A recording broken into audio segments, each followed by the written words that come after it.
Hello everyone, dahil malapit na ang period ko, so nagka-crave ako ng bangga ngayon, char. So ito nga, nasa likod ng bahay lang, so madali lang kunin. Pili-pili tayo dito ng nung mature para hindi masyadong maasim. Anyway, hindi naman siya maasim, kaya lang mas maganda yung fully mature na talaga. So ito yung nakuha natin.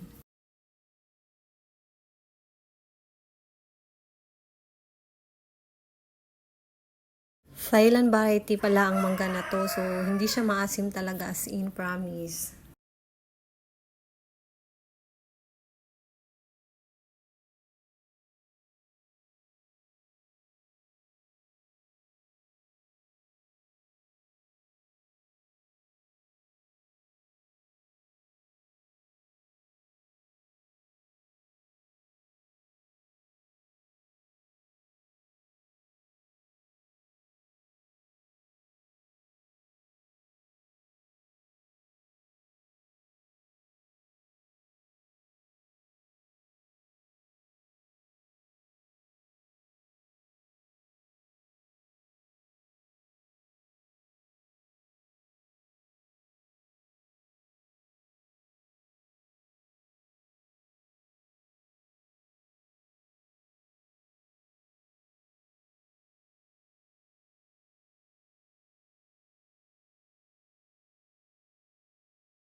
So tapos cravings natin.